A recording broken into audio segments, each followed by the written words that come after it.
Assalamu alaikum. Today we will study essay number 7, My Financial Career by Stephen Leacock. Well, the essay is a humorous depiction of a certain situation in which a hyper confused man becomes a laughing stock in a bank due to his uncertain and confused behavior. People with hyper confused nature often becomes a source of amusement for others. So is the case with this character.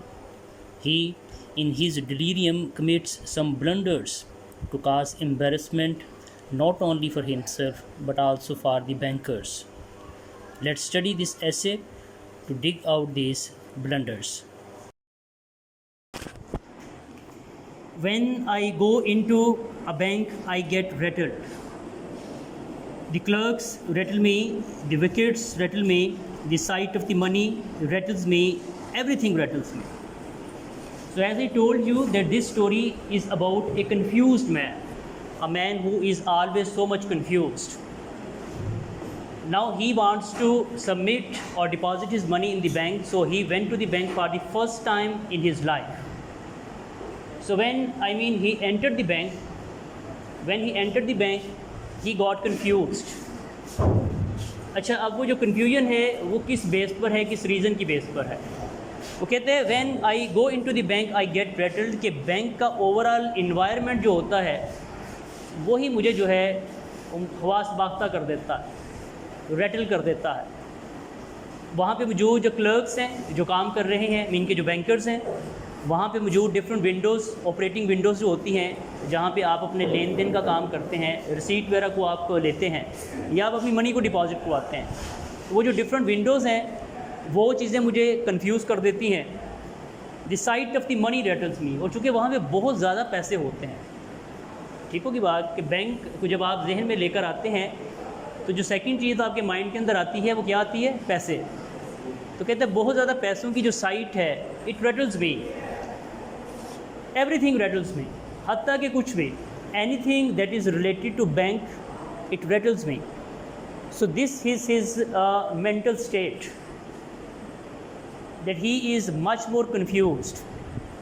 अब ये शख्स जो है वहाँ पे रकम जो है अपनी डिपॉज़िट करवाने के लिए गया है, ठीक है, और कुछ करने से पहले ही ये शख्स हद से ज़्यादा कन्फ्यूज्ड हो चुका है। आगे जाकर हम देखते हैं कि मज़ीद इस शख्स के साथ किस तरह की सिचुएशन जो है वो डेवलप होती है। ओके जी।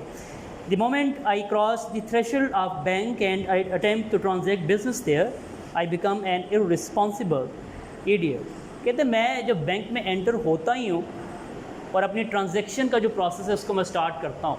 ट्रांजैक्शन मीन जो आप सबमिट करवाते हैं या विड्रॉ करते हैं, लेन देन के जो मामला होते हैं। जो ही मैं ट्रांजैक्शन की तरफ बढ़ता हूँ, ये सारे का सारा जो अमल है मुझे एक इंतहाई अहमक शख्स के अंदर तब्दील कर देता है। अच्छा ऐसा भला आदमी है, ठीक है, पढ़ा लिखा भी है, पैसे उसको मिलते हैं तो उसको वो सबमिट करवाना चाहता है। गालिबन थोड़ा भुलक्कड़ है या एज का फैक्टर हो सकता है, he is bit snail by nature, जो भी फैक्टर है। तो कहते हैं कि मैं एंटर होते ही एकदम से मैं इतना कंफ्यूज हो गया कि मैं एक इररिस्पॉन्सिबल इडियट की तरह बिहेव करना शुरू हो गया। कि बाज़ लोग जो होते हैं ना वो अपने नॉर्मल रूटीन ऑफ लाइफ के अंदर बिल्कुल ठीक होते हैं, लेकिन जो ही वो कोई नया काम करते हैं या एकदम से किसी नए माहौल के अंदर एंटर होते हैं, so they become the victim of some complex. उनकी ज़िंदगी के अंदर कहीं ना कहीं कोई वैक्यूम होता है, कोई कॉम्प्लेक्स होता है जिसकी बेस के ऊपर वो अपना कॉन्फिडेंस लूज़ कर चुके होते हैं। उनका जो प्रोसेस ऑफ कम्युनिकेशन है वो इतना रोबस्ट नहीं रहता, बल्कि वो जो प्रोसेस ऑफ कम्युनिकेशन है उसके अंदर वो बहुत ज़्यादा रिसीविंग एंड पर आ जाते हैं, वो कंफ्यूज हो जाते हैं। ये उनकी प्रॉब्लम होती है, ठीक है। अनलाइक कुछ ऐसे लोग भी हो सकते हैं कि जो बहुत ज़्यादा कॉन्फिडेंट होते हैं, वो किसी भी माहौल में जाएं वो बड़ा आसानी के साथ वहाँ पर जाकर कॉन्फिडेंटली अपनी बात कर सकते हैं, आसानी के साथ कम्युनिकेट कर सकते हैं, ठीक है। तो कॉन्फिडेंस का होना जो है that is always very important in life, ठीक है। हम पढ़ते हैं, पढ़ने का मकसद ही बुनियादी तौर पर यही होता है कि हम कम्युनिकेशन के हवाले से कॉन्फिडेंस को गेन कर सकें। लेकिन बाज़ पढ़े लिखे लोग भी इस चीज़ के हवाले से पीछे रह सकते हैं। They may lose confidence because of so many reasons. जैसे मैंने कहा कि उनकी ज़िंदगी के अंदर कोई ना कोई ऐसा कॉम्प्लेक्स हो सकता है और वो कॉम्प्लेक्स पर लाइफ उनकी ज़ात के अंदर, उनकी शख्सियत के अंदर एक वैक्यूम को क्रिएट कर देता है and they are unable to communicate properly. I knew this beforehand, but my salary had been raised to $56 a month and I felt that the bank was the only place for it. Job करता होगा, पढ़ा लिखा आदमी था. कहते हैं salary मेरी जो है जो आती है बैंक की तरफ से, सॉरी उसके डिपार्टमेंट की तरफ से, वो तकरीबन बढ़ जाती है और $56 तक हो जाती है. $56 एक बड़ी रकम होती होगी जब ये स्टोरी लिखी गई होगी, जब ये ऐसे लिखा गया होगा. कहते $56 जब बढ़ जाती है तो मैं ये चीज़ रियलाइज़ करता हूँ that $56 is a huge amount for me and possibly it is not safe to keep this amount at home.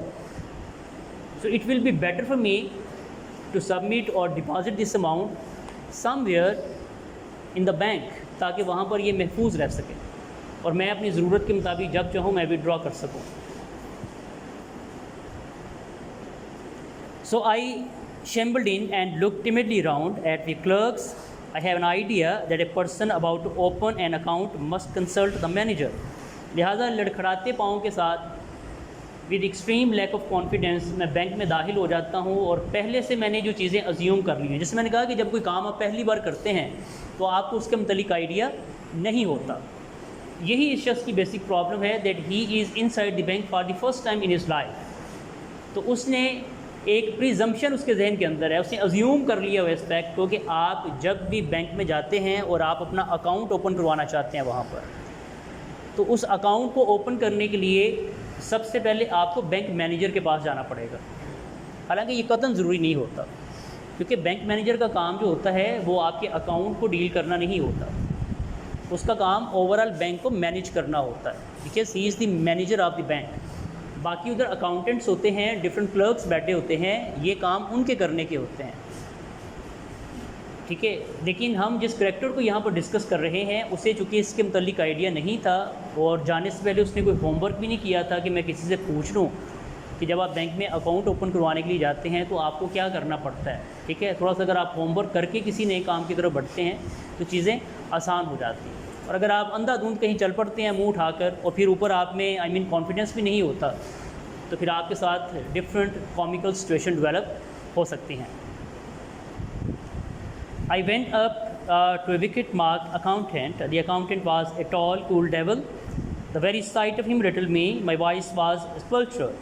कहते हैं कि मैं एक ऐसी खिड़की की तरफ बढ़ता हूँ जहाँ पे बड़ा सा अकाउंटेंट लिखा हुआ था. ठीक है, वो डिफरेंट, आपको पता है अगर आप लोग बैंक में गए होंगे, यकीनी तौर पे गए होंगे, डिफरेंट विंडोज़ पे लिखा होता है. ठीक है, कि यहाँ से रिसीट आपको मिलेगी, यहाँ पर आपका जो है ना वो आपको इन्फॉर्मेशन मिलेगी, ये इन्फॉर्मेशन डेस्क है, यहाँ पे अकाउंटेंट बैठा हुआ है, यहाँ पे कैशियर बैठा हुआ है, साइड पे कोने में एक सेपरेट रूम के अंदर वहाँ पर मैनेजर भी बैठा हुआ है.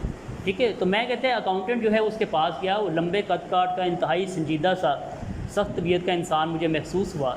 उसे देख के एकदम से मैं मज़ीद कन्फ्यूज़ हो गया. ठीक है, वो स्माइलिंग फेस पर्सनैलिटी हो, सॉफ्ट लुकिंग पर्सनैलिटी हो, तो आप उससे बात करने में थोड़ी सी आसानी महसूस करते हैं. बाद में शक्ल खौफनाक होती है, वो आपको बात करते वैसे उनसे डर लगता है. तो फिर एक ऐसा शख्स जिसमें वैसी कॉन्फिडेंस नहीं है, तो पहली जो डीलिंग उसकी हो रही है वो किसके साथ हो रही है? अकाउंटेंट के साथ. तो कहते हैं उसे देख के मैं ना एकदम से वो परेशान हो गया. Can I see the manager? I said and I added solemnly alone. I don't know why I said alone. कहते मैंने उससे मुहातिब होते हुए कहा, क्या मैं मैनेजर साहब से मिल सकता हूँ? और कहते मुझे नहीं पता चला कि मेरे मुंह से ना एक लफ्ज़ निकल गया, अलोन, तन्हा मिलना चाहता हूँ. अब ये चीज़ जो है यकीनी तौर के ऊपर सुनने वाले को भी थोड़ा सा अलर्ट कर देगी कि एक आदमी आया है और आकर बराह रास्त मैनेजर से मिलना चाहता है और मिलना भी अकेले में चाहता है. ठीक है, उसके जहन में और तरह के सवालात पैदा हों that possibly he is having a huge amount to submit here और maybe he is having some news और सम अलर्ट. तो बैंक में पता नहीं कोई डकैती होने जा रही है कि ये आकर हमें कोई इन्फॉर्मेशन देना चाह रहा है, जो ये कह रहा है कि मैं तन्हाई के अंदर उनसे मिलना चाहता हूँ. खुद भी कह रहा है मुझे नहीं पता कि मेरे मुंह से ये लफ्ज़ क्यों निकल गया, लेकिन ये होता क्यों है? Because of confusion. Certainly said the accountant and freshen. जो अकाउंटेंट है वो कहते हैं मोस्ट डिफरेंट, आप यकीनी तौर के ऊपर मिल सकते हैं. और मुझे वो कहते हैं पकड़ता है, पकड़ के मुझे मैनेजर के रूम के अंदर दे जाता है. The manager was a grave calm man. Manager जो था वो भी इंतहाई संजीदा किस्म का, पुरस्कून रिलैक्स होकर अपने कमरे में बैठा हुआ था। I held my $56 क्लच्ड in A crumble बाल इन माई पॉकेट। मैंने वो जो $56 थे, तो बहुत बड़ी भी अमाउंट नहीं थी, लेकिन चूँकि वो थोड़ा सा ओवर कॉन्शियस है, उसके ओवर कॉन्शियस होने की बेस पे ये सिचुएशन डेवलप हो रही है। वो कहते हैं मैंने उनको यूँ पकड़ा हुआ है, जैसे वो बॉल नहीं बना लेते बच्चे, किसी कागज़ को पकड़ते हैं, क्रम्बल कर लेते हैं यूँ। कहते हैं मैंने वो पकड़े हुए हैं और यूँ अपनी पॉकेट को भी पकड़ा हुआ है, बीच में अमाउंट को भी पकड़ा हुआ है, डॉलर यूँ मैंने जो है ना वो बाल की तरह उनको कर लिया हुआ है।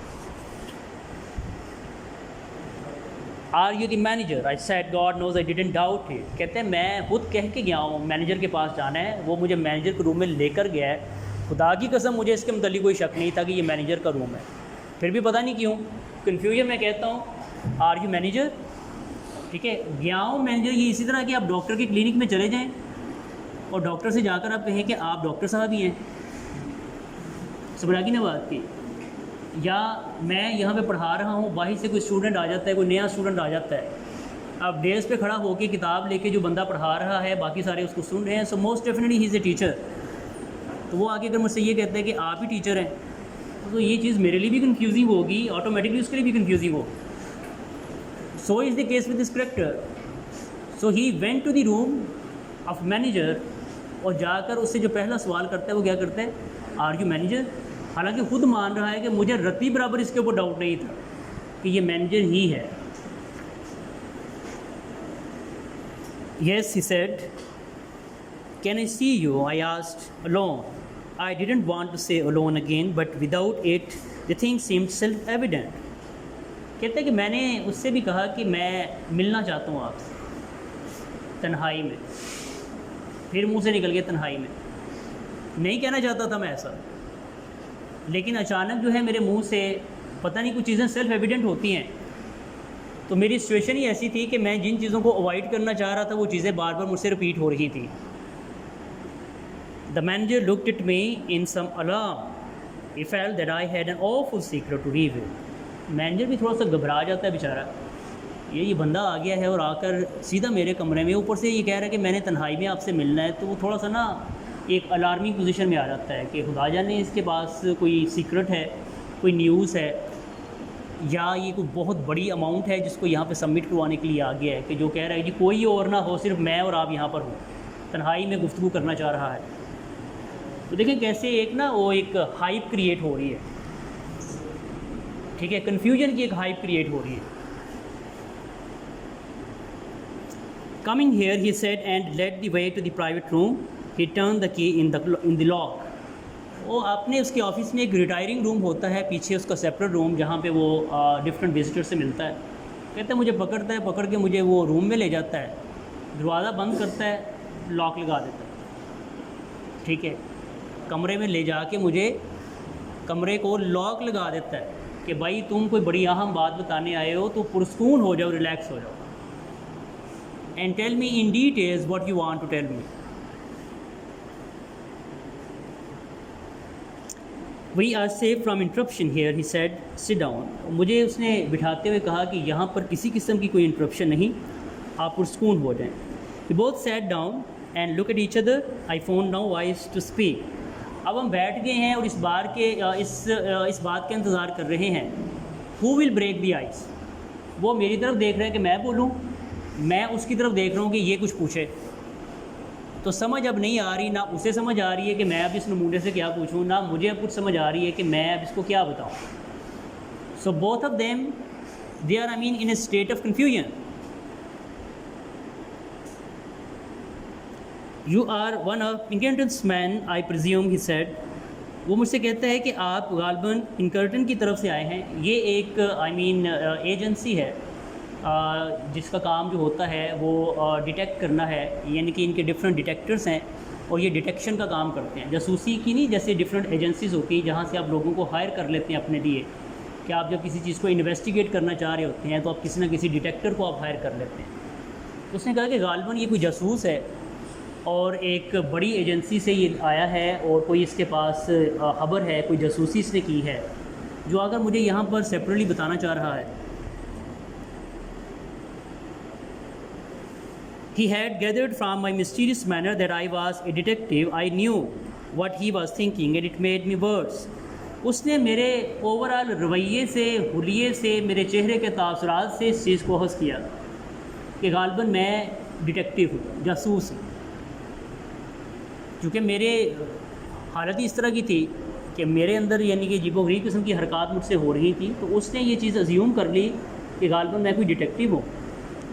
और मैं अपनी जगह पे मज़ीद परेशान हो रहा था कि यार ये मुझे पता नहीं क्या समझ रहा है, मैं किसी और काम के लिए आया हूँ। अगर ये वाकई मुझे डिटेक्टिव समझ लेता है, बाद में उसे कहता हूँ नहीं भाई मेरे पास ये $56 है, मैं इसको सबमिट करवाता हूँ, तो वो मेरे लिए एक बहुत ही ज़्यादा एम्बैरसिंग सिचुएशन बन जाएगी। तो उस एम्बैरसमेंट से बचने के लिए वो फर्दर ऐसी सिचुएशन को क्रिएट कर रहा है जो ज़्यादा एम्बैरसिंग है। ठीक है, so confusion is leading to more confusions.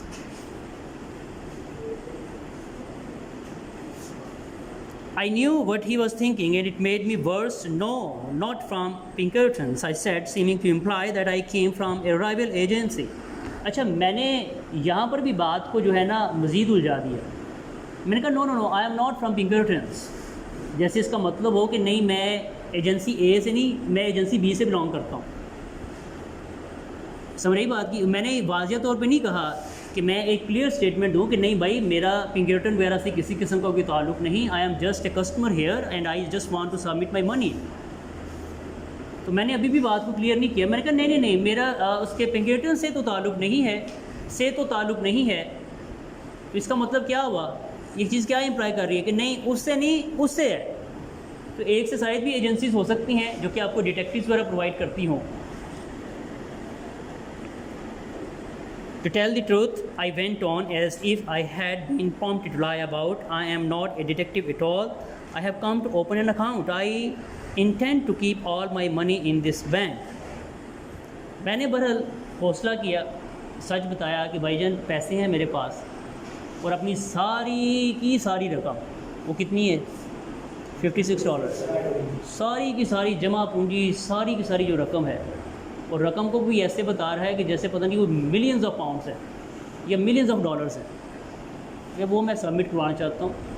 ठीक है, the manager looked relieved but still serious. He concluded now that I was a son of a baron Rothschild और ए यंग गर्ल। मैनेजर किसी हद तक relax हुआ कि चलो यार शुक्र है कोई डिटेक्टिव वगैरह का चक्कर नहीं है, लेकिन अभी भी वो थोड़ा क्यूरियस था। क्यूरियस इन द सेंस कि उसे अब ये लग रहा था कि मैं किसी बहुत बड़े बैंकर का बेटा हूँ, या मैं कोई इंग्लैंड की किसी बहुत बड़ी या अमेरिका की किसी बहुत बड़ी जो फैमिली है, बिज़नेस फैमिली है, मेरा उसके साथ ताल्लुक़ है। रॉथशिल्ड जो है ना, ये एक बैंकर्स की फैमिली है बेसिकली। ठीक है, they are popular around the world. तो मुझे वो समझ रहा था कि गालिबन मेरा ताल्लुक़ रॉथशिल्ड से है। A large account I suppose, he said.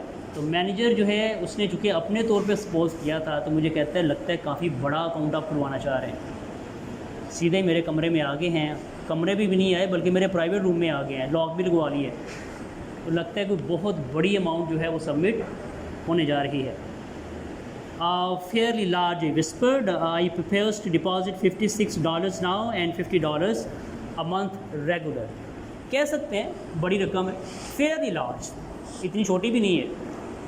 $56 sir submit करवाना चाहता हूँ, और फिर हर माह $50 रेगुलरली सबमिट करवाया करूँगा, डिपॉजिट किया करूँगा। अब आगे सारी बात जो है वो क्लियर होगी। वो जो एक गैप ऑफ कम्युनिकेशन आ रहा था ना, जो कन्फ्यूजन की तरफ लेके जा रहा था, वो जो गैप ऑफ कम्युनिकेशन है वो यहाँ पर आकर अब ब्रेक हो गया है, सिचुएशन वाज़िया हो गई है। देखते हैं मैनेजर का क्या रिएक्शन होता है। The manager got up and open the door. He called to the accountant, Mr. Montgomery. He said, "I'm kindly loud. This gentleman is opening an account. He will deposit $56. Good morning."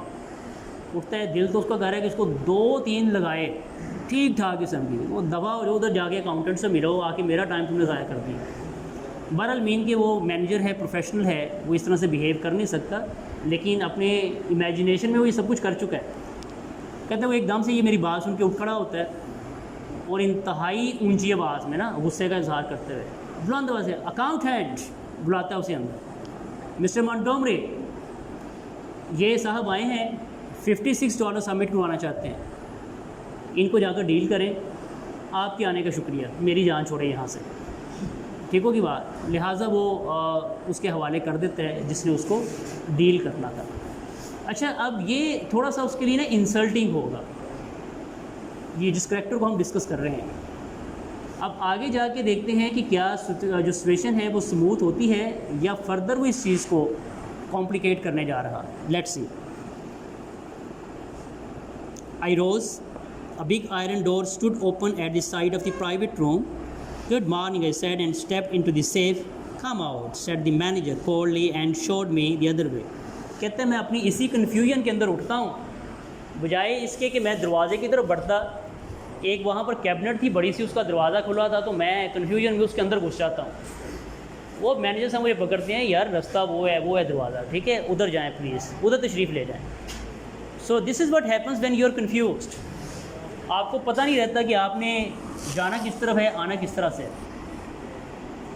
तो वो लोग जो किसी बड़े hotel में नहीं गए होते, से कि उनको कभी किसी 5 स्टार होटल में, किसी 7 स्टार होटल में जाना पड़ जाए, तो वहाँ का ओवरऑल जो इन्वायरमेंट होता है, वहाँ का जो ओवरऑल एम्बियंस होता है, वो बहुत से लोगों को कंफ्यूज कर देगा।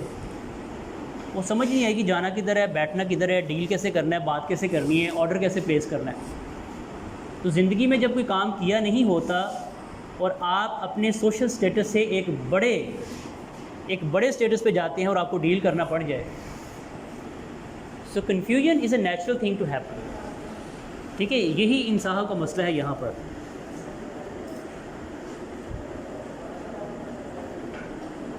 I went up to the accountant's wicket and poked the ball of money at him with a quick convulsive movement as if I were doing a conjuring trick.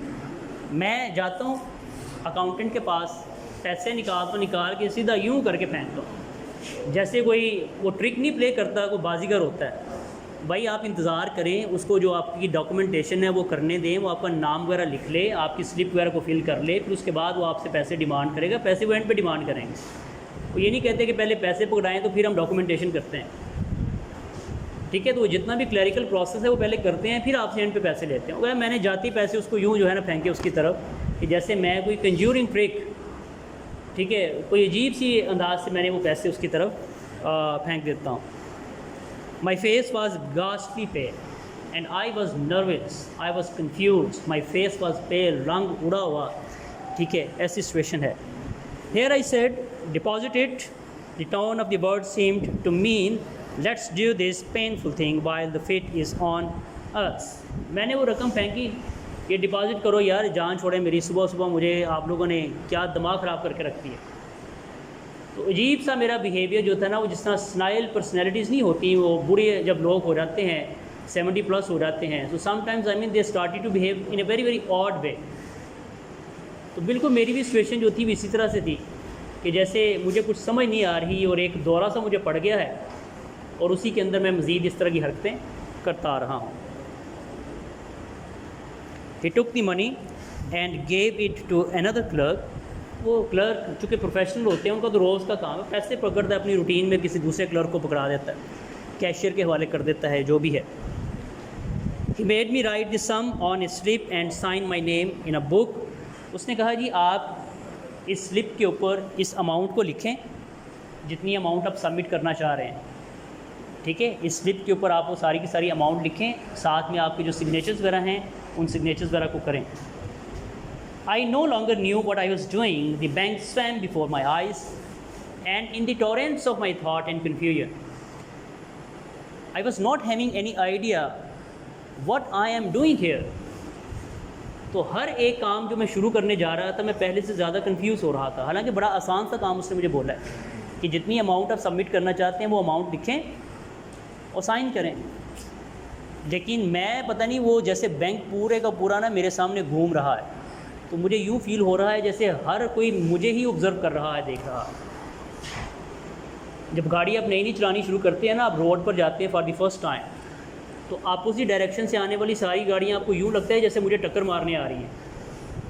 It happens when you are new to something, but with the passage of the time when you gain confidence and experience, things become normal, फिर आप देखते हैं लोग drive कर रहे होते हैं, साथ मोबाइल भी यूज़ कर रहे होते हैं और भी कोई ना कोई काम कर रहे होते हैं, but they are so much comfortable because now they are much more confident. या आप for the first time ATM पे चले जाएं, आप उन्हें कार्ड पे इंसर्ट करते हैं और एकदम से सामने आने वाले डिफरेंट उसके जो मेन्यूज़ होते हैं वो आपको कंफ्यूज कर देंगे। Now you do not know कि अब मुझे नेक्स्ट प्रोसेस क्या करना है। तो जो आपका फर्स्ट एक्सपीरियंस होगा ATM पर जाकर, it may be a very difficult sort of experience. Until और unless you are a confident man you may get confused. तो बताने का जो मकसद है वो ये है कि जब आप कोई नया काम शुरू करते हैं so things become very difficult, but with the passage of time everything becomes okay and fine. यहाँ पर आप देख लें, कॉलेज में जब फर्स्ट ईयर आती है तो जब नए बच्चे पहले दिन आते हैं, 1-2 दिन जब होते हैं, I mean they have no idea कि उनको किस रूम में जाना है, कौन सा टीचर वहाँ पर उनको टीच करेगा, उनको टाइम टेबल की समझ नहीं आ रही होती, सब्जेक्ट्स का पता नहीं चल रहा होता। एक हफ्ता एक सब्जेक्ट को पढ़ते हैं, फिर उस सब्जेक्ट को चेंज करवा लेते हैं। So it's a routine matter basically.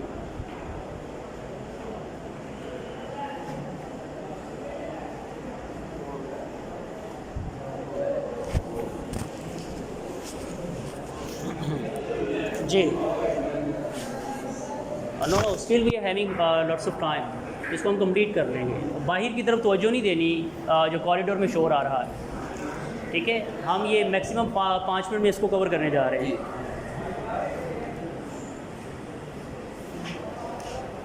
जी जी is it deposited I asked in a hollow vibrating voice. मैंने कपकपाती आवाज़ में उससे पूछा कि क्या मेरी अमाउंट सबमिट हो गई है। It is said the accountant, और अकाउंटेंट जवाब देता है कि जी बिल्कुल हो गई है। Then I want to draw a cheque, और मैंने कहा कि अब मैं रकम को ड्रॉ करना चाहता हूँ। भाई अगर आप रकम को ड्रॉ करना चाहते हैं तो फिर आपने सबमिट क्यों की है, ठीक है। पहले सबमिट कर ली है, अब कहता है कि मैं रकम को ड्रॉ करना चाह रहा हूँ, निकलवाना चाह रहा हूँ।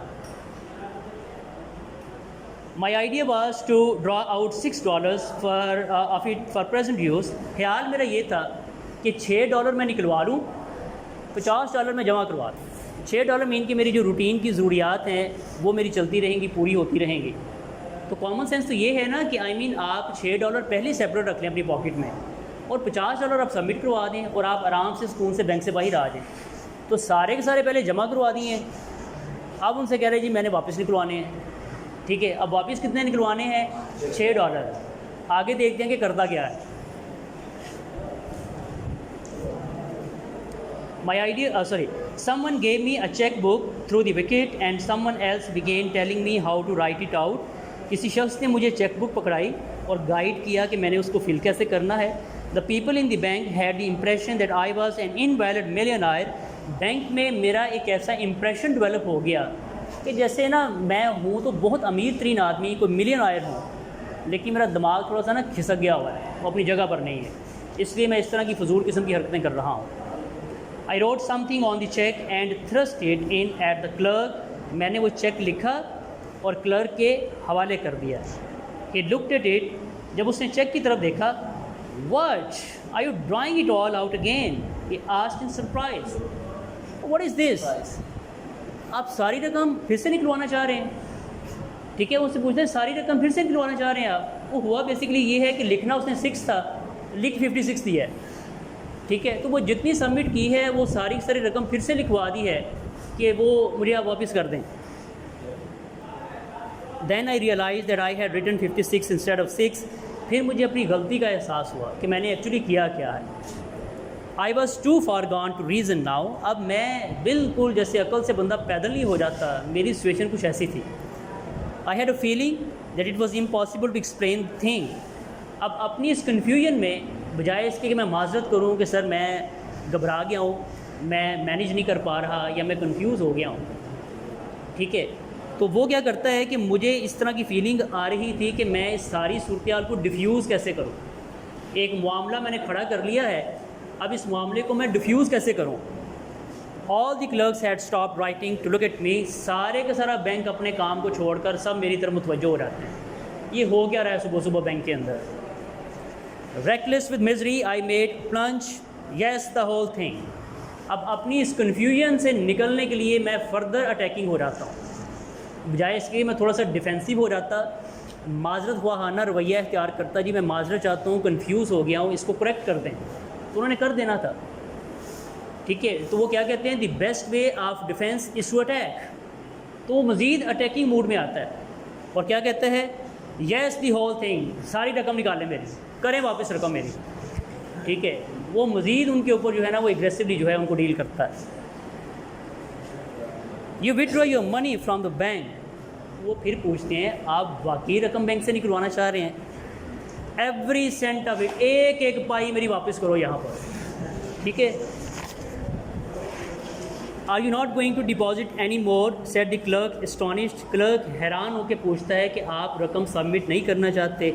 Never, an idiot hope struck me that they might think someone had insulted me while I was writing the cheque and that I had changed my mind.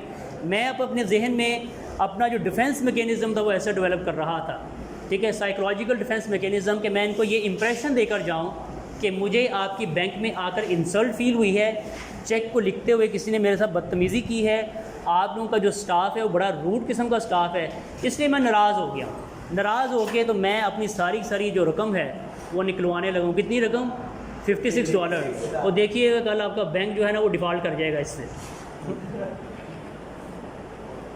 I made a rash attempt to look like a man with fearfully quick temper। मैं उनको impression दे रहा था कि मैं एक angry young man, अपना temperament loose कर जाता हूँ बड़ी जल्दी। द क्लर्क प्रिपेयर टू पे द मनी, बहरहाल वो मजबूर थे, उनकी ड्यूटी थी, वो सारा प्रोसेस फिर से करते हैं।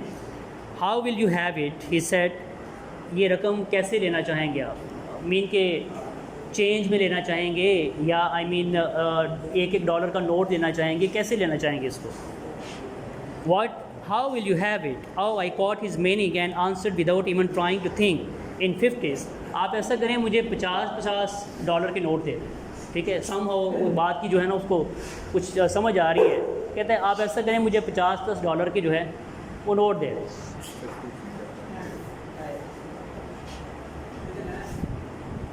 He gave me a $50 bill, कहते हैं उन्होंने मुझे $50 का बिल दिया। एंड 6 ही आस्क्ड ड्राइली, और कहते हैं बाकी जो $6 हैं, एक तो आ गया ना $50 का नोट, 56 तो टोटल हैं, एक $50 का नोट आ गया, कहते हैं बाकी जो 6 हैं उनके मतलब बता दें, वो आप सेंट्स में लेंगे, कैसे लेंगे? He gave it to me and I rushed out, उसने ये रकम मेरे हवाले की और मैं जितनी तेज़ी से हो सकता था मैं बैंक से बाहर निकला। As the big door swung behind me, I caught the echo of a roar of laughter that went up to the ceiling of the bank। जो ही मैं वो बड़े से दरवाजे से बाहर निकला हूँ तो मुझे पीछे से हंसने की आवाज़ आई, फुल खुला के, कि जैसे बैंक की सीलिंग के साथ जाके उनकी जो हंसी है वो टकरा रही है। ठीक है, तो जितना वो इंजॉय कर सकते थे, अपने मूड को फ्रेश कर सकते थे, मेरे इस बिहेवियर की बेस के ऊपर उन्होंने किया। सिंस दैन आई बैंक नो मोर, तब से लेकर आज तक मैंने डिसाइड कर लिया है, आई विल बैंक नो मोर। ठीक है, अब किसी किस्म की बैंकिंग मैं नहीं करूँगा। I keep my money in cash in my trousers pocket and my savings in silver dollars in a sock. अब मैं अपनी जो रकम होती है, जो डॉलर्स होते हैं, वो अपनी ट्राउजर्स की पॉकेट में रखता हूँ। ठीक है, और जो मेरी सेविंग होती है सिल्वर के अंदर, वो मैं अपनी सॉक्स, जुराबों के अंदर, जो उसका ज़ाती बैंक है, चलता फिरता बैंक, ठीक है, मैं उसके अंदर रखता हूँ। Thank you very much.